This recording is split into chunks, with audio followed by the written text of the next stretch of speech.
નમસ્કાર દર્શક મિત્રો, સીઆઈડી ટ્રસ્ટ ન્યૂઝમાં આપનું સ્વાગત છે। નજર કરીએ આજના સમાચાર પર।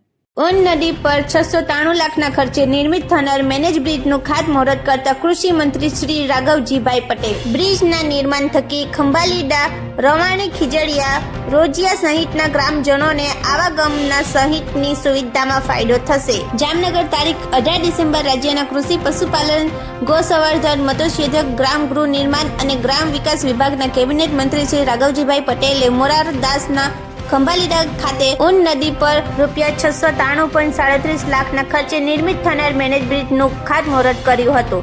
18 મીટરની લંબાઈના 12 ગાળા ધરાવતા આ મેનેજ બ્રિજના નિર્માણ થકી ખંભાલીડા, રવાણી, ખીજડીયા, રોજિયા સહિત આજુબાજુના ગ્રામજનોની આવાગમની સુવિધામાં વધારો થશે તથા કૃષિ સંબંધી પણ ફાયદો થશે।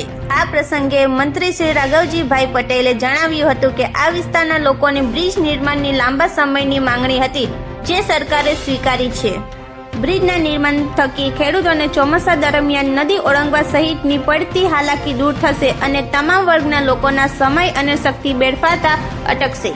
આ પ્રસંગે જિલ્લા પંચાયત પ્રમુખ શ્રી મયબેન ગરચર, બાંધકામ સમિતિના ચેરમેન શ્રી પ્રવીણાબેન ચભાડિયા, જિલ્લા પંચાયત સભ્ય શ્રી લઢીસિંહ જાડેજા, આગેવાન સર્વ શ્રી મુકુંદભાઈ સભાયા, કુમારપાલસિંહ રાણા, નરેન્દ્રસિંહ જાડેજા, આસપાસના ગામોના સરપંચશ્રીઓ તેમજ બહોળી સંખ્યામાં વિસ્તારના ગ્રામજનો ઉપસ્થિત રહ્યા હતા।